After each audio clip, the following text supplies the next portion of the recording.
Welcome back to PopCultX, or welcome to PopCultX if you've never been here before. We're glad that you're here and you're joining us today.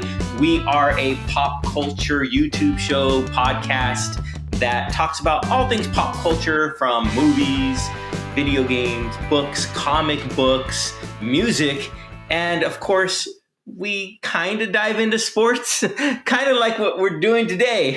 But first off, my name is Daniel, and along with Gabriel, we are your Gen X hosts, and we're here to give you our opinions and thoughts on all things, like I said, pop culture. So first off, Gabe, hope you've had a great week. How are you doing today, this week?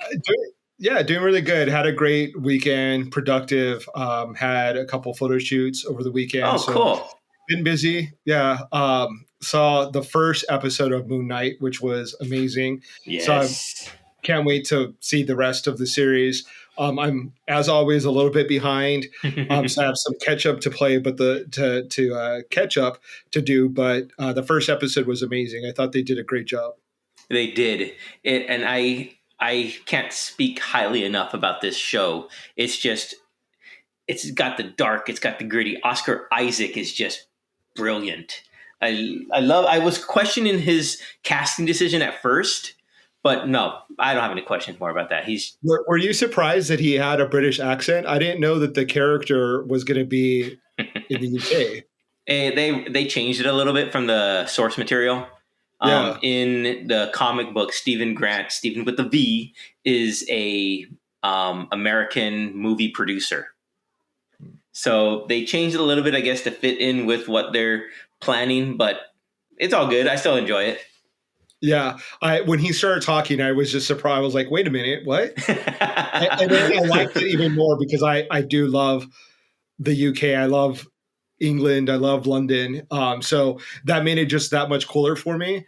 Mm-hmm. And the fact that he's like sort of a nerd, like history, I mean, he works as like a clerk, but he's heavily interested in history. And so that was really kind of a cool treat. Special effects are really cool. Mm-hmm. The action has been really great. I was kind of worried because it's a Disney Plus that they were going to pull back and make it either less violent or less exciting to kind of water it down for the young people. But based off of the first episode that I saw, it looks like they are not holding themselves back. So I think it's a really good, hopefully it's going to be a great series. Yeah, I saw the second episode already, and it's just as good, if not better than the first. A couple Easter eggs did you notice? And a theory that I read about online is where he wakes up in like the castle region or whatnot with the broken jaw and people are chasing him. Well, first off, that was hilarious when he was waving hi to the people up in the castle before they started shooting at him. But supposedly that is like Dr. Doom's I was just going to say, was it Latvia? Latvia, yes. Supposedly that's a theory. That's going to be a way to introduce Dr. Doom into the MCU, which I thought was cool. I don't know too much about Dr. Doom, so I can't really speak to that.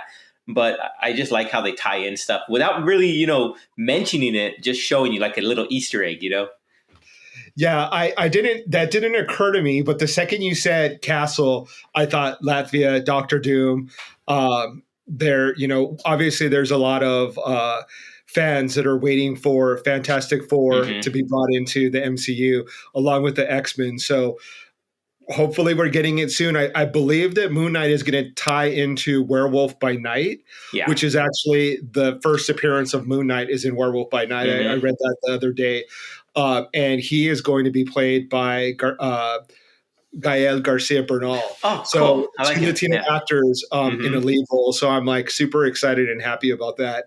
Speaking of Werewolf by Night, there is another little Easter egg that I read online. Haven't tried it yet, but if you see it out there, there's a QR code on when Stephen Grant's walking through the museum with the little girl showing her on the wall, that if you scan that QR code, it takes you to a digital edition of that Werewolf by Night where Moon Knight's introduced. Oh, really? Wow. Yeah. And I love how creative the directors and filmmakers are getting with their little QR codes and making it interactive with fans. So it's cool. I haven't tried it. I need to go watch it again, push pause in there and scan it with my phone to see if it really works. Yeah. Yeah. That's exciting. Yeah. I literally just read it. I read it, I think, before I started watching the first episode. I'm aware of Moon Knight. I'm not like his biggest fan or anything like that, but it's one of those like Marvel characters that has always been in the peripheral of Yeah. my view. Hmm. But he's definitely really cool and is like now starting to become like a favorite for a lot of people. Yeah. And I imagine Me that for people included. who have been a fan, yeah, like what a surprise that if you're a big Moon Knight fan to see him on the screen and so Hmm. well done. I mean, Hmm. it's really cool. So, uh, yeah, that's awesome. So yeah, I bet that's what I did this weekend. How about yourself? What were you up to? I watched a few episodes of the Apple TV Plus TV show Severance. Okay. Now it's a little sci-fi, and I don't want to call it sci-fi, but it's more of a thriller. It's with Adam Scott, and the first two episodes were directed by Ben Stiller. So Hmm. it's interesting. I'm not sure if you're aware of that show or not, but they really haven't explained what. So basically, Adam Scott is an employee of this company called Lumen. So I don't know what they do, but they have their fingerprints in like pharmaceuticals and all sorts of other things. But he works in a division of the historical archives of that company. But the material he sees is so sensitive that he had to have a operation called severance done. Now, what that is they put an implant in your brain where it's activated when you go down to the lower levels, basically splitting your personality out. So you Huh. have your work personality and your outie personality. So you don't and they never commingle. So what Yeah. you see basically is trapped inside the where you're working. That stays there. That knowledge, everything. So it's an interesting concept. So I'm looking forward to seeing where they're going with it. Yeah, it's sounds intriguing. So yeah, I'll have to check it out. Yeah, it's pretty cool. Yeah. But other than that, I've been really hyped up because I was watching baseball all weekend. So I'm a big baseball fan, huge baseball fan. And like the return of spring, the new baseball season is hope springs eternal, right? So as a Yeah. big San Diego Padre fan, I'm still waiting for the day when they win the championships. So I'm really looking forward to another great season.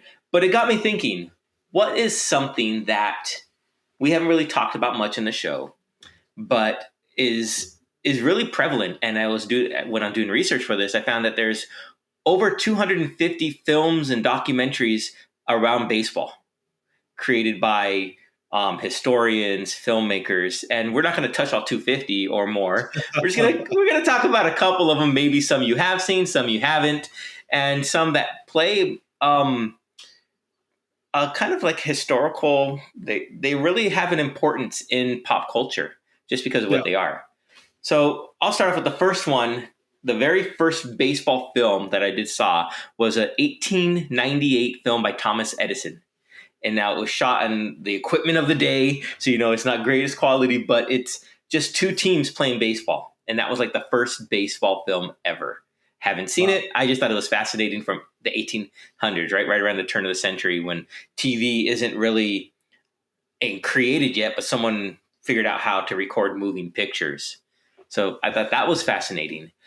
Yeah. But let's go to a film you have seen. Have you seen a movie called Major League? I have. It's of the 250 movies in existence. I think there's probably about two or three that I've actually seen Okay. and enjoyed. Major League being one of them. And one of the reasons why is because they filmed, I think, part of the movie in Tucson, where I'm from Oh, in okay. Arizona. Because I think at the time that was where they would do spring training. I think that's what it's called. Yeah. And so, I so think it at was the sort of time they like, did have some teams there. Yeah.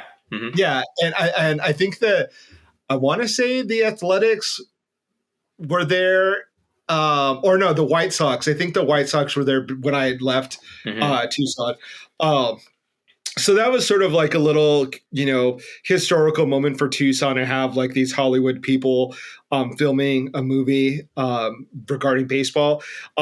It's a really funny movie. The plot is Yeah. hilarious. Like you Yeah. have like a bunch of like, you know, I don't know, antagonistic Misfit people, ball player. misfits. Yeah. Hmm. Yeah. So you have Charlie Sheen, Wesley Snipes, who plays like the ego narcissistic, Yeah. sports player. Corbin Burns, is it not his name? Yeah. Corbin Corbin Burns Burson. Uh-huh. plays Plays like like the the sort of the veteran third LA baseman. Hollywood guy. Yeah. Hmm. And then Tom Bergeron. Berger, No, I Is think it that's not Tom Bergeron is the guy from from America's America's Funniest Funniest Home Home? It's a Tom something. Hold on, I'll look it up yeah, right now. you know who I'm talking about. Yes, the So, catcher, um, the old yeah, and veteran Rene catcher. Russo plays his love interest. Yeah, So a lot Tom of really good Berenger. actors. What is it? Tom Berenger. Yeah, Tom Berenger. There you go. So a lot of really kind of great like character actors, people that really went on to like a lot of success. I think like Charlie Sheen went on to like really big success from Hmm. that. Wesley Snipes, obviously. And so it's just a fun movie. Like I'm not really a baseball fan per se, and the movie isn't really about baseball. It's more about the way these like misfits come together to unify, to Yeah. go against their opponents. And what do they win the World Series, or I don't know, maybe just go play in it. I don't really recall the plot, but it's Well, the entertaining. plot, it doesn't really matter, the plot, right? Because it's Yeah, just like you said, it's about how the characters come together as a team to drive, the vehicle forward, the plot forward. And it's the owner of the team is trying to move the Cleveland Indians at the time, who are now the yeah, Guardians. But she's trying to move the team, and so she wants them to fail. Kind of yeah. like a Ted Lasso type thing. So she's trying to. Oh, Yeah. go ahead. Well, it's funny that you said that, because I was just going to mention that when I started watching Ted Lasso, I thought it was going to follow that plot point of Mm-hmm. like Mm-hmm. the female owner wanting them to fail, and I was like, how unoriginal! This is literally the plot of Major League. And then Right. when they twisted it, and it went on from there, I was like, okay, it's really smart, and they were Mm-hmm. playing on the audience, thinking that that's the way it was going to Yeah, go. exactly. And it made me so happy, because I was just like, I was gonna flip out if they would have just done a soccer Yeah, version of yeah, Major League. It would have I been agree. horrible. But yeah, that's kind of, I think that's where they almost didn't get the idea, but were playing off of the idea of Major League. Yeah, definitely. And Major League has a lot of pop culture crossover. So like we think when I think Major League, it's one of my first baseball movies that I remember as a kid, because it's so, what's the right word? It's just infamous for that. So like Charlie Sheen was the wild thing, Yeah, right? So they played that music pumping in from the stadium sound system when he comes out into the field, and that really kicked off, I think, Major League players using music like that to make their entrances. It's almost like a wrestler when they're coming down into the wrestling ring, right? yeah, So they started using that really. I don't recall before then, maybe they did, but since that movie came out, I really noticed it. And it's really, you get people using songs from music they enjoy, whether it be any sort of like any kind of thing, really. Most notably for me is the San Diego Padre Hall of Fame closer, Trevor Hoffman, using AC/DC Hell's Bells.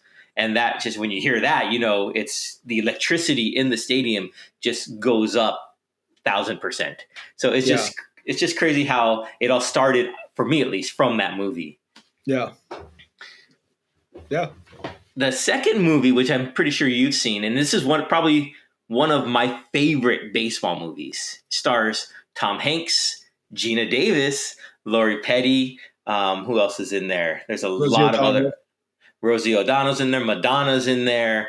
A lot of famous actors and actresses that and of course I'm talking about A League of Their Own, which is a fascinating tale, and not a tale because it's based on a true story, based on the All American Women's Professional Baseball League, which was created during World War II, when the Major League Baseball players had to go off and fight in the war. So some of the owners got together and wanted to keep the continuation of pro baseball going. So they brought in female baseball players, which is really cool until itself. But this movie is just, it has heart, it has drama, it has everything you want from a movie, all wrapped up inside baseball. And I love Yeah. it.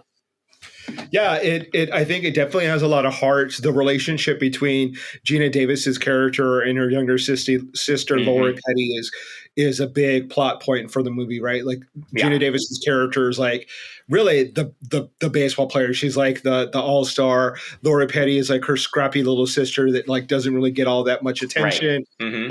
And then you have all those character actors and all these like little nuanced characters throughout the plot that, you have the single mom, Yeah, that's the right. girl that's a little like homely looking, that was raised by her dad Hmm. and, finds a husband like right away and it changes her life. So, and then you have Tom Hanks, who's like incredible in it.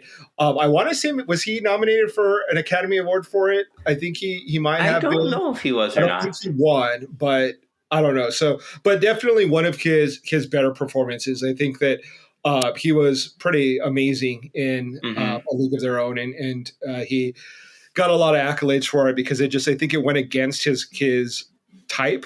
Like everyone loves him, Yeah, and that's he true. played sort of like the surly, angry, baseball coach who didn't want to be there with a bunch of women, and he ends up, really growing fond of them and seeing them for their value. So it's a great movie. I think it's a classic. It's great that it shed light on these female baseball players that were really ignored by historians and Yeah. by the general population. Like they really didn't have their moment in the spotlight, and they did. And so it was really great to see them do that. And so yeah, I'm a real big fan of that movie. It's Yeah. hilarious. Yeah, it's funny. I mean, there's it also talks about, well, it speaks to the seriousness of course that we're in the era that is played in World War II when one of the ladies finds out that her husband had passed away from the war, and it has touches on the serious notes of the time that it takes place, but Yeah, it delivers in a way that just makes us feel good about baseball. yeah, And that's what I'm all bringing it back just to feeling good about baseball because yeah. that's what this is what this show is about today. Now there are many different lists of top baseball movies out there, so I don't want to go through all of them. There are a few that that I picked out that I think played an important part in my life or that were important in historical reference. Yeah. The first one that played a big part in my life is the movie The Sandlot. Now, this is not professional baseball. Of course, with the title like Sandlot, it's a family favorite. It's with the kids playing in a sand baseball lot. And it's Yeah. about their adventures and misadventures growing up, all centered around baseball. And it has probably one of the most iconic and memorable lines that I use 4 to 5 times a week. Maybe it's the line, "You're killing me, Smalls," when it's because this shorter kid can't play that well, and the other kids, "You're killing me, Smalls. You're messing up." So it's just a line that I use all the time. Now, I'm sure. Have you seen that movie? I haven't seen it. I've seen like maybe little bits and pieces of it because it is so ingrained in our pop Yeah. culture, going to people's houses and they're watching, obviously hearing people quote lines from it. If I did sit down to watch it, I think I probably, was having an out of body experience because it just didn't interest me. There are parts that I thought were probably funny and cute because it's a kid's buddy film, and Hmm. kind of the nostalgia of it.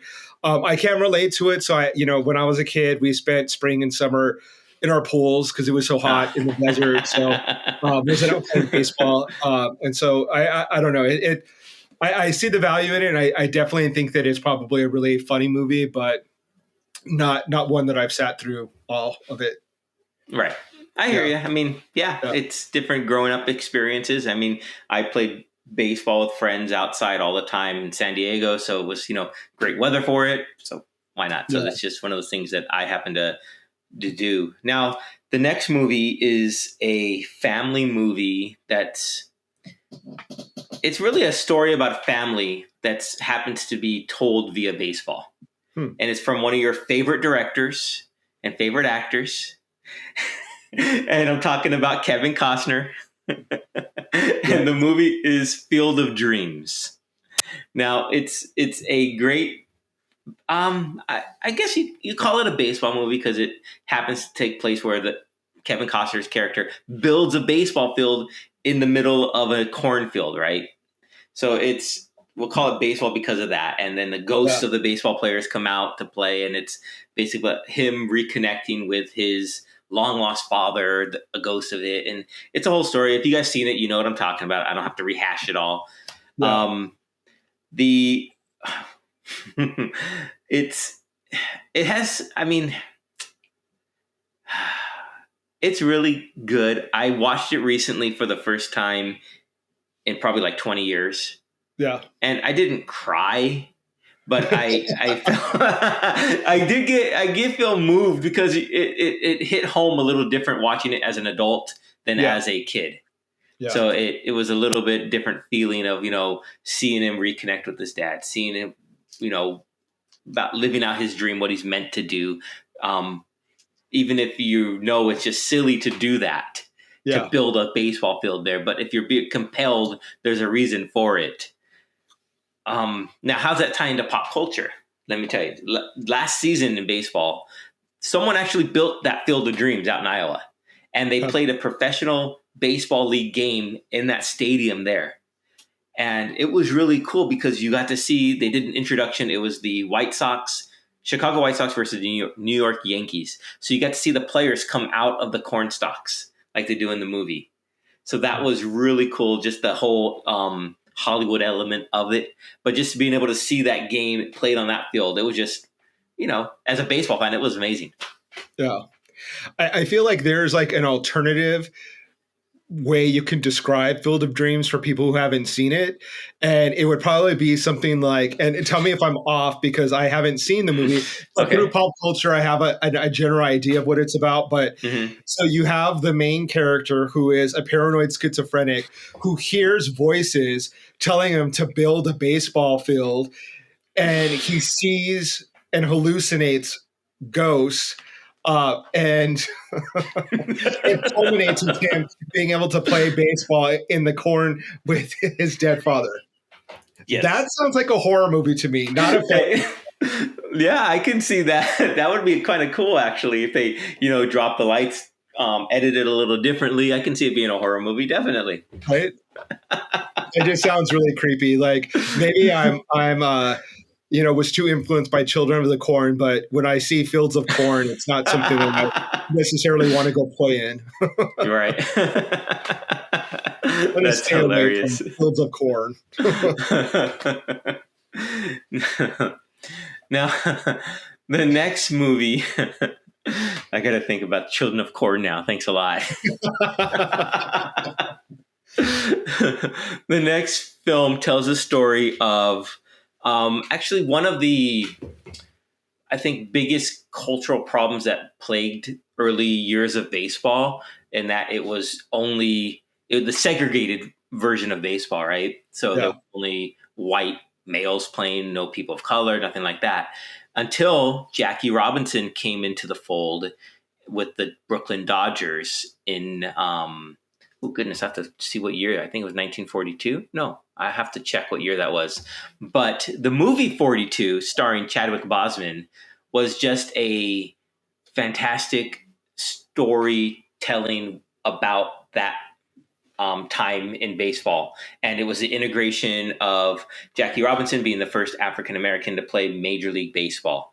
Even if you're not a fan of baseball, I think it's an important movie to watch just to know the history of what was going on there. Now, Are you familiar with that story at all? I'm not. I've heard of him, obviously, just because of pop culture and him breaking, boundaries, being a black baseball player. So I think it's great for us to see a movie that highlights his career and his accomplishments in breaking down the door for other athletes, because modern day athletics now obviously are very diverse. You have people from all over the world playing baseball in the United States, and so it's he was a leader, a hero, and so I would be interested in watching it for that kind of perspective of seeing that. I think that it might frustrate me if I watch. I tend to shy away from movies that depict pre-civil rights era United Mm-hmm. States, because then it just pisses me off of like Yeah. just the I understand racism, that. and it Yeah. makes me sad and depressed, because then I start thinking, well, have we changed? And, how are we still the same? And so it can be aggravating, but Hmm. the fact that we do know that he was able to play professionally, he became a hero and an icon. So that's probably one that I'll have to watch. Like out of the 250 movies that exist about baseball, maybe that's one that I'll Uh-huh. add to my list of movies to watch. Yeah, definitely. And it was, I think it's important because I think we're celebrating Jackie Robinson Day when it happened in 1947 on April 15th. So just a few days from now.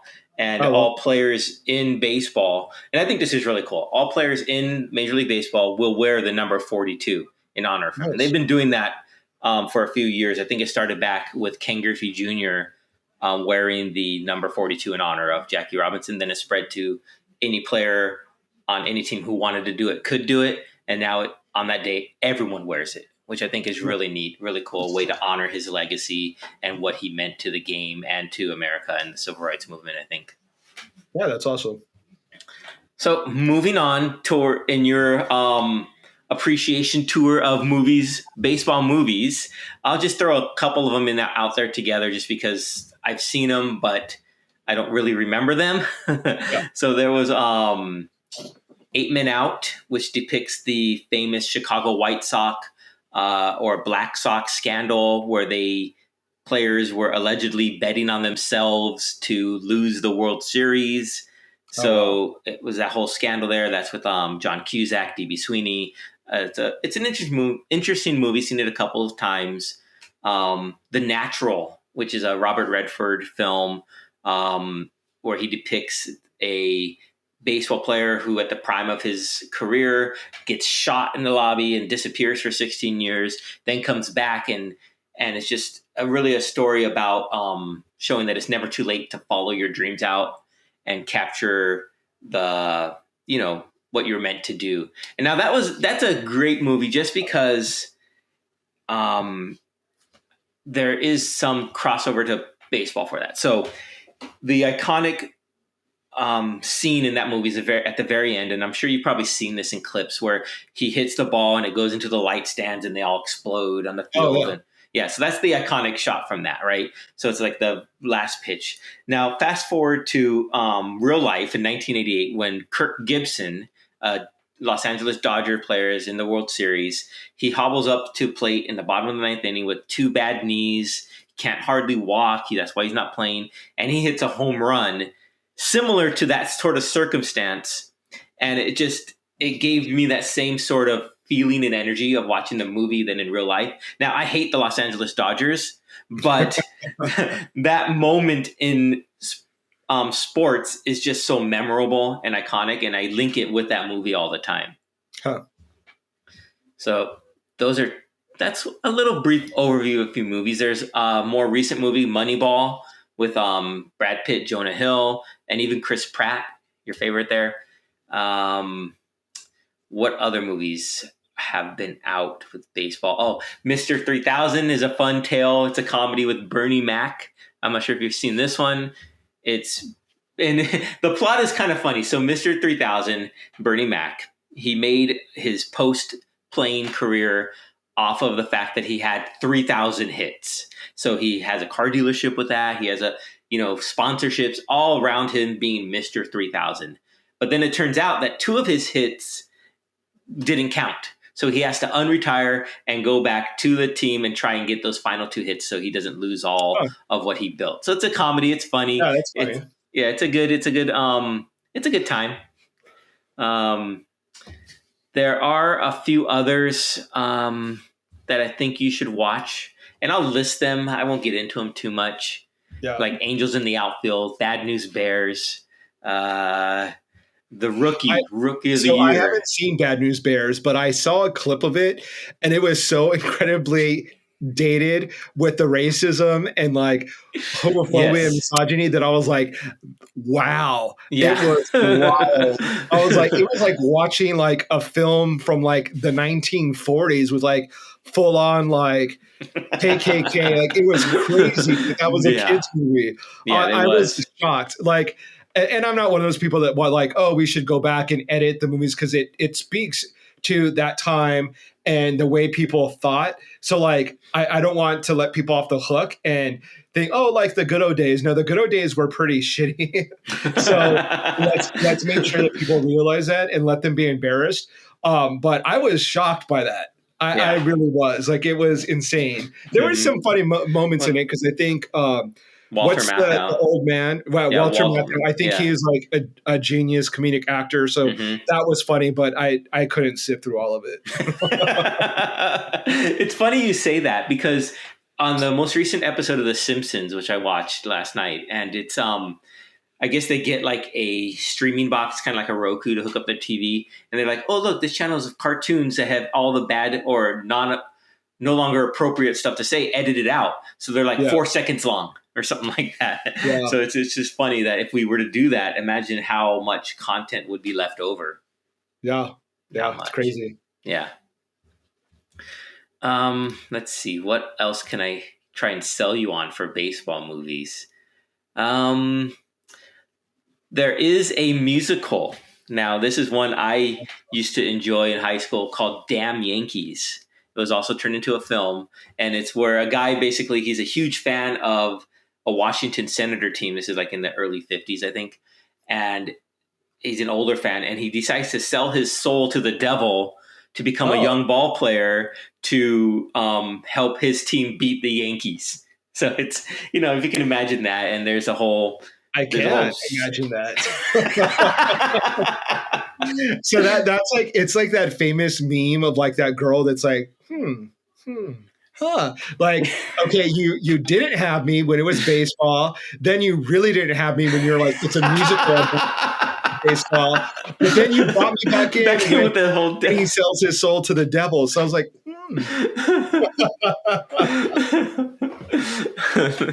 That's so true. That's another baseball film musical that you could turn into a horror movie easily. There you go. Yeah. Now, the last one I'll leave you with is probably an underrated film that I don't think gets talked about enough. It's a movie called The Scout with Brendan Fraser and Albert Brooks. And so Albert Brooks plays a scout, a baseball scout, who's looking for talent in Latin American countries. And he stumbles upon this ball player, Brendan Fraser, who's down there, and he's just dominating everything down there. But he has some serious mental health issues. I think he was abandoned or something as a kid, so he has really like abandonment issues, and that's why he's down there. But Albert Brooks convinces him to come back to New York City and play for the Yankees, and it's just all about their relationship and building the trust with one another. Yeah. So it's a good movie. I remember that movie, watching it probably as a teenager, and I just really enjoyed seeing Brendan Fraser overcome his his own mental roadblocks, I guess. Yeah. And it's a really another good movie that I think you should watch. Yeah, I actually like both of them as actors. Albert Brooks, I think, is like a comedic genius. Mm-hmm. Brendan Fraser, I think, is super underrated. Oh, yeah. I think he is a Hollywood star I would love to see like actively back in Hollywood making films. And I think he's slated to appear in something, right? Like I think he booked a role. Yeah. Yeah, he's in Doom Patrol, but I think that's just his voice. But I think that he's actually in something coming out soon. So I'm excited to see that. But yeah, like I'm a big fan of both of theirs, so I might have to check that one out. So I'll add 2 of the 250 movies to my list of things I'll watch.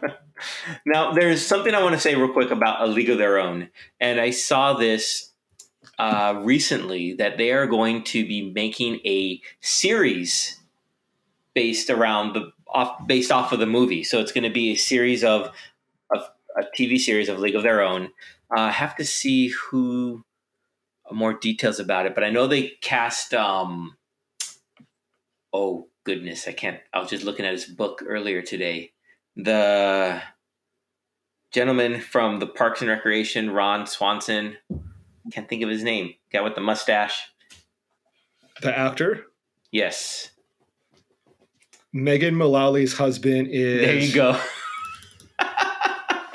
That's a way of doing it. Yeah, They I cast can't. him. I know who he is, but I just can't think of his name. Hold on 1 second, I'll tell you.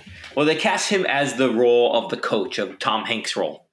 So I'm curious to see how that's going to play. I'm really looking forward to that. Nick Offerman. Yeah, there you go. So yeah, they cast him. I have not heard of that. Where are they going to be airing it, or what studio is developing it?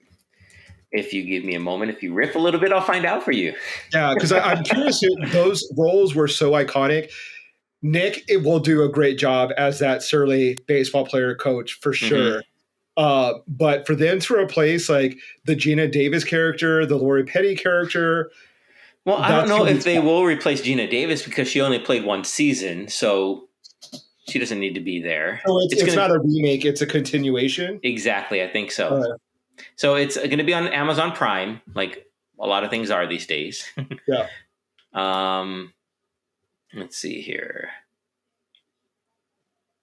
Yeah, all I see is Nick Offerman's like going to be the coach. Oh, he's not going to play Jimmy Dugan. He plays a different coach, but he's going to be the team coach. And yeah, you're right. He does have that gruffness, and he will work perfectly in that role. Yeah, I'm really excited about that. I think it'll be really interesting. I'm trying to think of any actresses that I would love to see in those roles. I don't know. I can't think of. So what's the girl from High School Musical? She was in Grease Live. I think she is Filipina. Vanessa Hudgens. But I could see her in like the Madonna role. Yeah, like if they have the same characters, I could see her as like the sexy, provocative girl.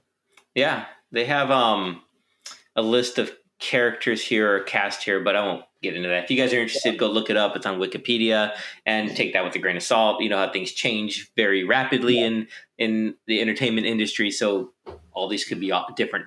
But I think Nick Offerman is still the same. Yeah, I'm like now my imagination is sort of going with like who would I cast or fan cast? Have you seen that movie Booksmart where it's like it's like the girl version? The one girl I think would be great to play the Rosie O'Donnell character. Who's like the thick girl. Isn't that Jonah Hill's sister? It is. Yeah. I think she would be really great in that role. She'd be funny. Yeah, she'd be funny. So yeah, that's interesting. I can't wait to hear more about it. Yeah, hopefully we'll get more details soon. But yeah, baseball and Hollywood seem to have a very healthy marriage when it comes to movies. And there's a lot out there, a lot that I haven't even seen. And I've seen a lot of them, but there's a lot out there. So I highly recommend, especially if you're a fan of baseball, that you should go watch them. And if you're not a fan of baseball, maybe it's time to broaden your horizons there and enjoy them. Yeah. Well, I'm curious because there are a number of football movies as well. Like I don't know. I can't think of Any Given Sunday. Any Given Sunday, Waterboy, Replacements. Yeah, so they have that. So I'm curious if there'll ever be the soccer movies, like movies about soccer players, because they have like Bennett like Beckham. You have so obviously like the European counterpart of that is really popular to make films about it. But I'm curious if we'll ever see that Hollywood take. Well, there is a series on soccer player from, I think he's from Colombia, that's on like a series. It's pretty good. I can't think of this player's name though. Maradona, I think. Maradona. Yeah, they have a whole series on him, which is pretty cool from his young and age and how he grows up. One of my favorite movies, a soccer movie, is with Gael Garcia Bernal and Diego Luna. It's what's it called? It was a really good soccer movie. I'll tell you. 1 second. I wasn't prepared for this. Their infamous movie together. Y tu mamá también, yeah. Rudo y Cursi. That's I've heard of that. I didn't watch it, but I've heard of it. Yeah, it's a good movie. You should watch it. It's a pretty good movie. I think another good source of material for a sports movie would be rugby. I think I haven't really seen a lot of rugby films, and I think that because the people that I know that play rugby are like so, they're very much characters. Like they're very like they're more. It's more rough around the edges, and I think that it's considered to be more of like a tough sport. So I think that would be like a really good movie. Right. Yeah, I mean, only if it's centered around the New Zealand rugby team, the national team, the All Blacks in there, because they have, famously they do their haka before each match, right? Yeah. So that's just fascinating to watch. And I don't even watch rugby. I don't even understand the rules, but I watch that because that is really cool. Yeah. Yeah. So that's what I got for baseball. Yay, sports. I hit a touchdown. Yeah. So next week we'll be covering our All Gaga episode. I'm down for that. We could do that. I'll come in on the whole Joanne phase. That's where I picked up her discography, I guess, and A Star Is Born. So anything after that is where I can come in. Yeah. You have to check out her old stuff if you really. Oh no, I have. I've gone back and listened to it. Yeah, it's really good, really. But that's where my Gaga started. Yeah. So with that, that's our episode on baseball, honoring America's pastime, if you will. Not necessarily my pastime, but many others. And so next week we'll be back with another episode talking about pop culture. And please subscribe, like, share, comment, call us, write us, whatever you want to do. We'll appreciate any interaction. We need your interaction. Please, we need your praise. All right, everyone. Take care and go root for your home team.